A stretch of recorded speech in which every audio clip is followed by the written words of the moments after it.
เอาลองเบิ้งพี่น้องเนาะแพตัง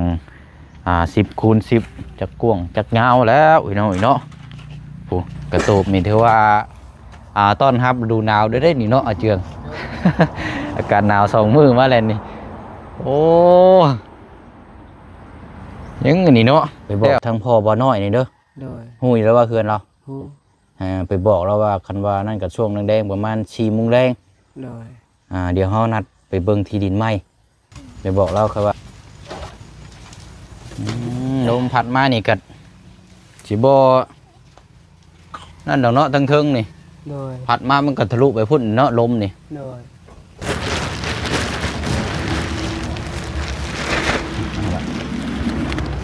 กระเป๋ามาใส่ฉันก็เนาะนะบ่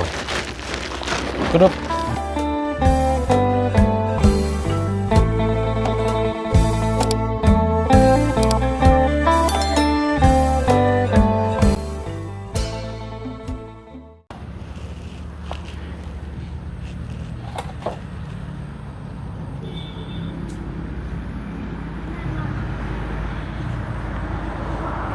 ถือว่าเป็นอีกมื้อหนึ่งพี่น้องเนาะ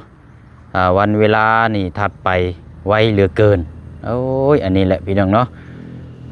มามื้อนี้เห็นความสำเร็จสำหรับทางกระตูบน้อยริมสะของทางอาเจืองเรียบร้อยแล้วบ่จักอันนี้พี่น้องเนาะโอ้ยมื้อแดงนี่ยันได้นอนอยู่นี่เนาะโอ้เอาโอเคพี่น้องเนาะมื้อนี้ก็มาติดตามน้ำกันอีกมื้อนี้พี่น้องเนาะสำหรับทางเคสของทางอาเจืองทางครอบครัวเพิ่นนี่แหละพี่น้องเนาะดักหนึ่งมาเนาะเรื่องที่ดินบัดนี้พี่น้องเนาะเรื่องที่ดินที่ทางนี่พี่น้องนี่ถามมาค่อนข้างหลายเนาะแต่ว่าทางผู้เสียงนี่บ่ได้ตอบคอมเมนต์เนาะก็จะขอแจ้งอยู่ในคลิปนี้เด้อเนาะอัดเบิ่งพี่น้องเนาะเพราะว่าเขาต้องนัดหมายทั้งเจ้าของผู้ที่เพิ่นจะขายดินให้เพราะว่าเมื่อวานนี้เรากับโบยู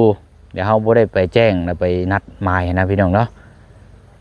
คันว่านั่นเราจะให้ทางอาเจืองไปแจ้งบอกเราก่อนพี่น้องเนาะทางพ่อบ่น้อย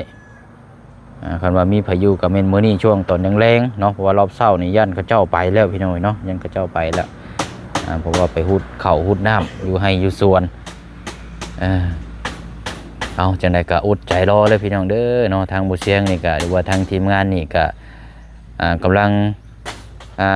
ตัวเต็มที่แหละพี่น้องเนาะแต่ละเคสที่ว่าเป็นเคสที่เร่งด่วนว่าเขาก็บ่อยากช้าๆหรอกแต่ว่าเขาก็เฮ็ดไปตามขั้นตอนพี่น้องถ้าว่าผิดพลาดอย่างมากมันก็บ่ยากเนาะพี่น้องเนาะเพราะฉะนั้นก็ใจเย็นๆพี่น้องเนาะ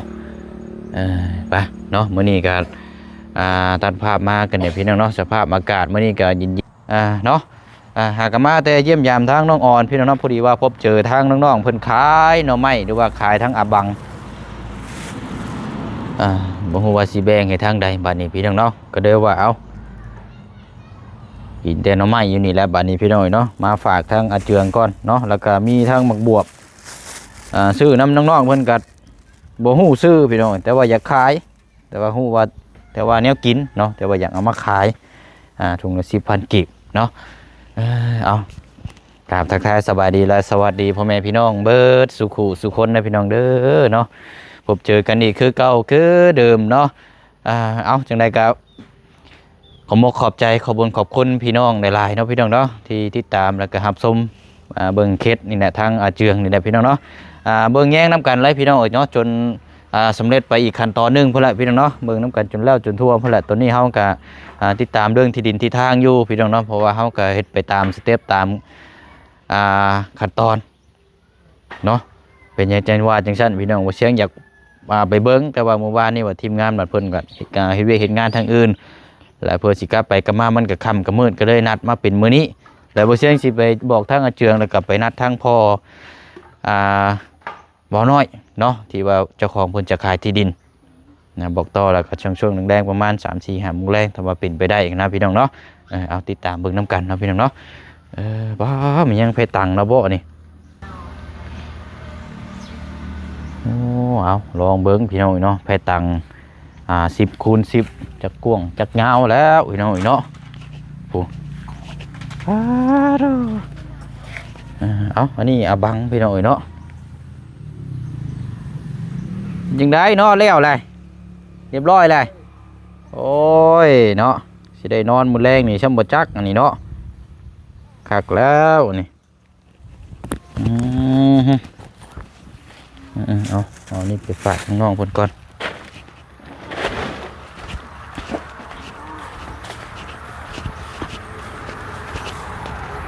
อุ๊บ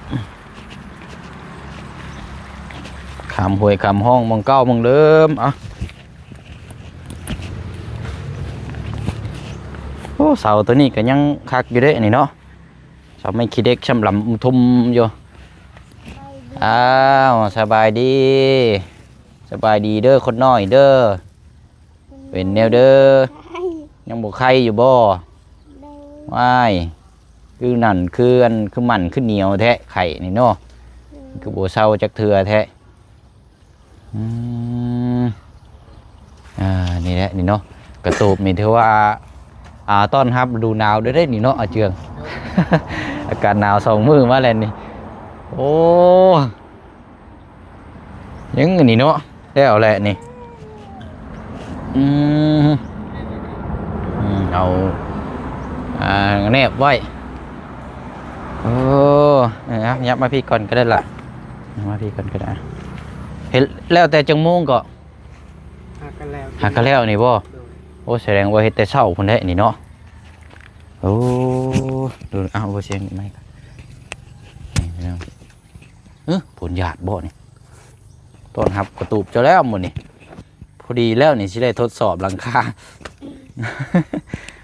โอ้ยพลักนี่ลมหนาวใช่ไหมเนาะแห้งแล้วเจ้า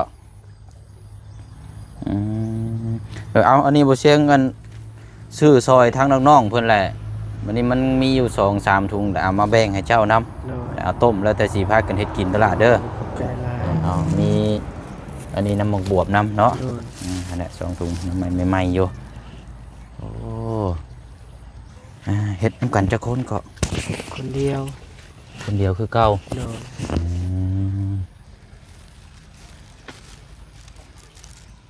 เรียบร้อยมานี่เนาะไปบัตรเขานี่ตัวนั้นมันเดือบบ่เนาะเอาอันเฮ็ดปูก็ได้ช่างกันเด้อปูพื้นก็ได้ดูว่านั่นก็เฮาก็คันว่ามันยังได้ก็เก็บไว้ก่อนบัดนี้พับไว้เพื่อเอายุกย้ายไปหม่องใหม่ก็พอได้มีหม่องส่วนหม่องเซาหม่องปูเฮ็ดข้าวให้น้ำเนาะในอยู่ในกินเดี๋ยวจังสิเนาะบัดนี้สิย้ายมานอนมื้อนี้เลยบ่ล่ะตอนแรงแหละย้ายนอนตอนแรงบ่ตอนแรงในสิพากันมานอนอยู่นี่ได้บ่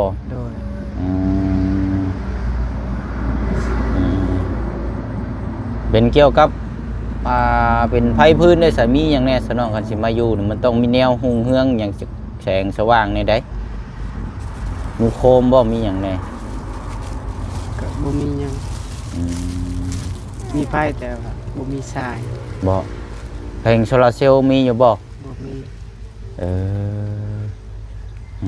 ว่านี่นอนอยู่นี่ก่อนจักสิได้นอนจังมื้อได้นี่ยันถึงตึกอยู่ได้เนาะเบื้องก่อนเสียเดี๋ยวบ่เสียงสิหาแนวทางแก้ไขให้เด้อล่ะเด้อแต่ว่าสรุปนี่มานอนมื้อแรงนี่เนาะโอ้เอาตอนรับฤดูหนาวเด้อกระตุกน้อยพอแห้งแล้วเอาหอยไว้ก่อนก็ได้เสียงยังไปเฮ็ดยังหลังอ้วรถเอาจักแล้วบัดนี้เนาะอันทั้งเว้นจะได้เสียทางน้องห้างไข่ระบ่ไข่ฮะเช้าแล้วเนาะไข่เช้าแล้วกลับไปต่อครอบครัวอื่นบัดนี้ครอบครัวน้องอ่อนนี่ก็ไข่ยกครัวเลยนั่นก็ทั้งลูกทั้งเต้าขี้มูกย่อยกันโอ้ยเด็กน้อยทำนั่นกันดีแล้วเนาะโอ้ยเอาสมเชยเนาะเฮ็ดคนเดียวก็แล้วสำเร็จเลยพี่น้อยนี่คือความพยายามถ้าบ่เฮ็ดก็บ่แล้ว พากันอันนั้นแล้วบ่จะกินข้าวกินน้ำแล้วบ่แต่เช้ามานี่ ยัง ยังบ่ทันได้กินข้าวเลย โดย แสดงว่ามาลุยเวียกแต่เช้าเลยเนาะ โดย อ๋อเอาสัปดีแล้วเดี๋ยวจบนี่ก็จังพากันมื้อหากินข้าวกินน้ำเนาะ โดย แล้วก็อันทางอาเจืองเดี๋ยวบ่เชิงอันนี้ก่อนเลยก็ได้เด้อเดี๋ยวแจ้งบอกอันให้ทางน้องหลาไปบอกทางพ่อบ่น้อยนี่เด้อ โดย ฮู้อยู่แล้วว่าเฮือนเรา ฮู้ ไปบอกเราว่าคันว่านั่นก็ช่วงแดงๆประมาณ4:00 นแรง โดย เดี๋ยวเฮานัดไปเบิ่งที่ดินใหม่ไปบอกเราครับว่ามื้อนี้ว่าทีมงานเนี่ยทางบ่เชียงน่ะสิมาเบิ่งที่ดินยินเจ้าว่าสิขายที่ดินนะ โดย แต่ว่าบ่เชียงไปเบิ่งแล้วเบิ่งคร่าวๆที่ดินน่ะมันติดกับโรงเรียนโอ้งามอยู่หั่นก็คักอยู่ดอกอนาคตน่ะติดโรงเรียนเปิดร้านค้านี่ก็โรงเรียนนักดุมหั่นด้วยแหละ โดย มีแต่ว่าอันท่านจบจากนี้แล้วก็เจ้ากินข้าวแล้วก็จังไปบอกเราเด้อเด้อ โดย หรือว่าคันบ่เห็นแล้วก็แม่นฝากบอกต่อพี่น้องนะว่าช่วงแดง โดย ประมาณ 3-4 โมงแรงเดี๋ยวเฮาก็ดิบ่เชียงก็สิมาชวนเจ้าอีกเทื่อนึง โดย ก็จังไปเบิ่งน้ำกันบัดนี้เนาะ โดย เพราะว่าจะแรกว่าสิเบิ่งเมื่อวานนี่บัดทางทีมงานว่าเพิ่นเก็บเวียกอยู่พุ่นแน่มันก็ค่ำมืดมาบ่ทันก็ได้ว่าเลื่อนอาจจะเป็นมื้อนี้ โดย เวลาหาเจ้าไปบอกเราข้าวๆก่อนเดี๋ยวยันเราบ่อยู่หั่นนะเราต้องนัดก่อน โดย เนาะ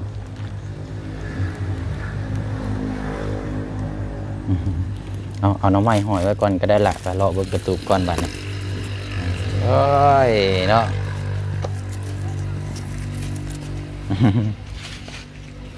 ใช่เป็นยังไงอ๋อทุก นี่พี่น้องเอ้ยเบิ่งมุมไก่ก่อนเนาะ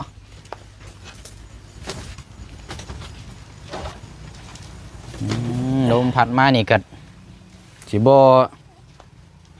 นั่นดอกเนาะทั้งเทิงนี่ โดย พัดมามันก็ทะลุไปพุ่นเนาะลมนี่ โดย โอ้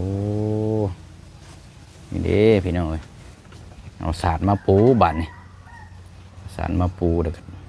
บ่ได้เฮ็ดประตูปิดบ่ล่ะ เฮ็ด ยังสิเฮ็ดอยู่บ่ เอาตัวนี้เลย ใช่อ๋อผ้าบัดนี่ปิดเลย โดย อ๋อปิดแบบนี้เนาะ โดย เอาได้แล้วซะเนาะโอเคโอ้ยเรียบร้อยเลยพี่น้องเอ้ยกระตุกน้อยเราสำเร็จเรียบร้อยมื้อแรงก็มานอนนี่แหละบัดนี้ขอพักพิงกันอีกก่อนก็โชคขอลาบนี่ได้เห็นเนาะ โดย ฝันดีเนี่ยก็บอกว่าเสียงน้ำนี่เด้อ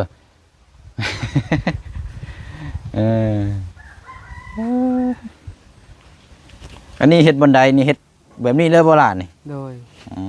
แต่กระบาดค้ำขึ้นไปนี่เด้อเนาะ โดย ยึกขึ้นไปสิเด้อ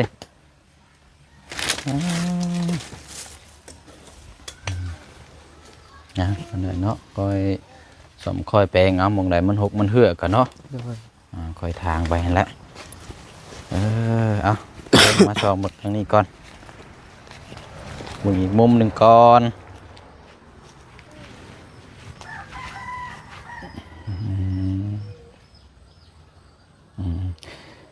มีแต่เห็ดหมองนอนก่อนนั่นแหละหมองเห็ดอยู่เห็ดกินนี่ช่วงนี้ก็เอาไว้ก่อนเพราะเขาเห็ดอยู่กินน้ำพ่อกับแม่ก่อนเนาะ โดย เดี๋ยวว่าพากันมารับมานอนนี่ก่อนเดี๋ยวเขาแต่ตองจังนั้นพูดละจังว่ากันเนาะ โดย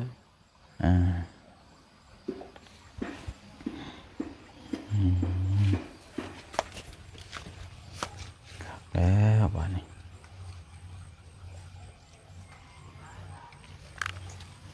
ไปตังตัวนั้นก็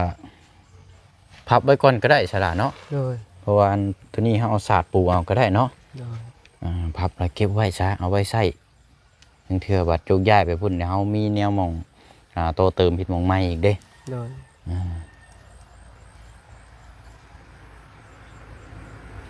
เดี๋ยวจับแนวไปเชียงนะครับนะโอเคพี่น้อยเนาะนอนแล้วเนาะเมื่อวานนี่ก็หับกุมผงเพิ่มพี่น้องเนาะ3 ถุงจากทางแม่ป้าแม่ใจดีเนาะอยู่ฝั่งไทยมาเพิ่มอีกก็ได้นี่ได้กินข คันว่านั่นก็ป้อนข้าวน้ำก็ได้บัดนี้เด้อเพราะว่า6 เดือนปลายแล้วป้อนข้าวได้อยู่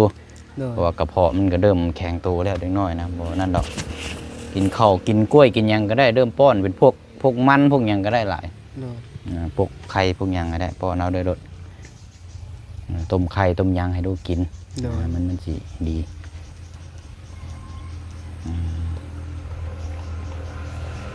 นะเนาะก็เดี๋ยวแจ้งพี่น้อง FC เฮานำกันอีกรอบหนึงเด้อพี่น้องเด้อเนาะสำหรับทางงบนำบุเสียงนี่พี่น้องเนาะงบที่ทางผู้ใหญ่ใจบุญฝากมาร่วมสมทบซอยทางเขตของทางน้องเพิ่นเนาะกะฐานแรกเนาะกะทางเมเจดีอยู่ทางต่างประเทศเนาะพี่น้องเนาะเพิ่นได้ฝากมา300 ลอนแต่ได้อยู่นำบุเสียงอยู่นำตอนนี้นี่6 ล้านกีบเนาะปลายมันกับบุเสียงได้แบ่งซื้อเครื่องของมาให้ทางน้องเพิ่นแล้วพี่น้องเนาะแล้วก็ผู้ที่2นี่รับช่วงต่อจากทางเบาแสนบ้านเฮาเนาะเงินจำนวน4 ล้านกับ200,000 กีบแล้วก็200,000 กีบนี่บ่เชียงแบ่งซื้อไปตังมาให้ทางน้องเพิ่นเนาะแล้วก็เหลืออยู่4 ล้านเท่ากับ10 ล้านแล้วก็3 บาทนี้เนาะจากทางแม่แก้วทางเจนเนาะหรือว่าเจ้าภาพใหญ่พี่น้องเนาะเป็นเงินจำนวนกับ10 ล้าน400,000 กีบในตอนนี้เนาะพี่น้องเนาะแล้วก็ทางแม่ปลาล่าเนาะนำบ่เชียงนี่มีอยู่4,000 บาทเท่ากับยอดรวมนี่มียอดสมทบน้ำมูเชียงนี่มีอยู่20 ล้าน400,000 กับ 2,000 บาทเนาะเอาอันนี้ก็มีแต่ว่ายอดจำนวนนี้เฮารอติดตามเรื่องที่ดินที่ทางแต่ว่าได้ที่ดินแล้วก็จังเบิ่งต่อเติมบ้านเพิ่นซ่านในทั้งน้องเพิ่นนั่นแหละบัดนี้พี่น้องเนาะว่านำทีมงานก็มีอยู่6 ล้าน4 ล้านแล้วก็เบิ่งนำกันนั่นแหละพี่น้องเนาะไปอะไรมานี่ก็เดี๋ยวสิให้ทางอาเจืองไปบอกทางประตูเราได้เนาะ โดย ตัวนี้เบิ่งก่อนเวลาเท่าไหร่ละ11 โมงเนาะ โดย คันว่าบ่เห็นเราก็บอกทางลูกเต้าหั่นเด้อบอกการฝากบอกต่อหั่นแหละ โดย เขาก็สิได้ไปเบิ่งนํกันนะครับพูดคุยว่าโอเคบ่แล้วก็เห็นดีนำก็แม่นฝังรักฝังหยังก็ซื้อเลยแล้วแหละเนาะ โดย ก็อยู่ได้อยู่แต่ว่าโซนทางเทิงพุ่นน่ะ ได้ เนาะ โดย สำหรับบ่เชียงนี่ว่าจังใดก็บ่ยากดอกเนาะ โดย เคยเห็นเนี่ยก็มันคือแบบคือเฮาอยู่โซนโตได้อยู่หั่นน่ะมันง่ายได้ โดย มันอยู่นอกหิมติดโรงเรียนน่ะ โดย สิเสียงหลังแน่ก็นักเรียนเวลาเขาเจ้ามาเรียนเนาะคันว่าได้อยู่หั่นนะเอาบ้านนี้ไปพี่น้องพุ่นละภาพพุ่นก็คือสีโดนดินลงมาเนาะเอาอันน่ะทั้งน้องหังก็เอาลูกมื้อนอนก่อนก็ได้ล่ะเด้อเด้อเอาสบายดีทั้งพ่อดุงก่อนล่ะเพราะว่าอันเวรหรอกผลมันลงมาแล้วเดี๋ยวเราก็สบายอีกไปเดี๋ยวมาพุ่นก็ได้เอาไปพับผ้าตังบ่เฮา โดย ไปเดี๋ยวพุ่นก็ได้เดี๋ยวเอาอันนี้บ่โอ้เอาแรงพี่น้องเนาะ จังย้ายมาฮึดโอ้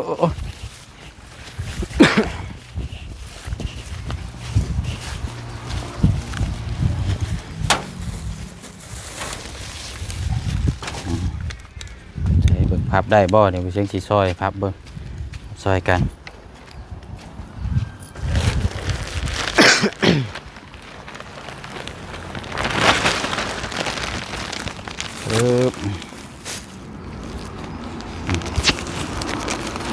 ใช่ละ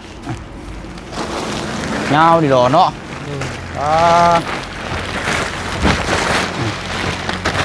โดย จะดึงไปอีก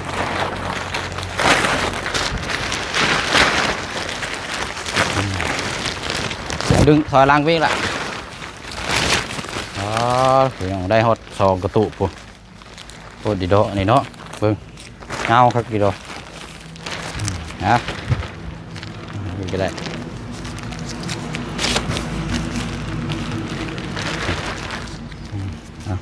เอาอีกบาทหนึ่งบ่เอาอีกบาทหนึ่งเนาะ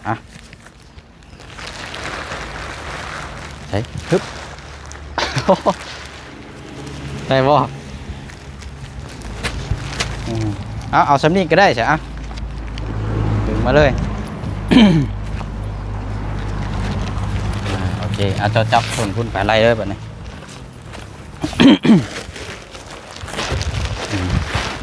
อ่ะมาคือเก่าอีก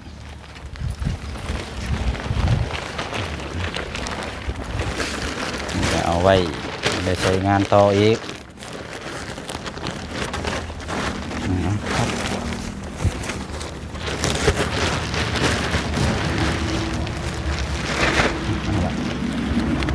เอากระเป๋ามาใส่จังกันเนาะนี่นะพวกกรุ๊ปแนวอันใช้ทับลงอีกคนก็ได้บ้าง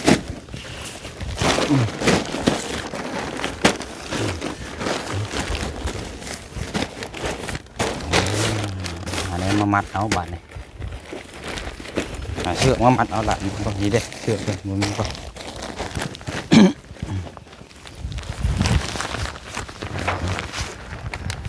เชือกหรือว่าใส่กระเป๋าขาดก็ได้ นี่บ่ กระเป๋า ไว้อยู่เฮือนเลย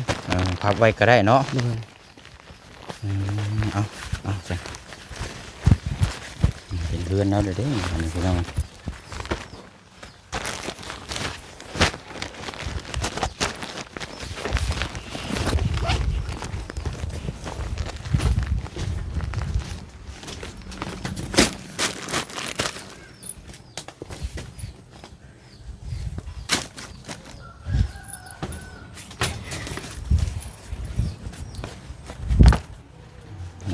เนาะเรียบร้อย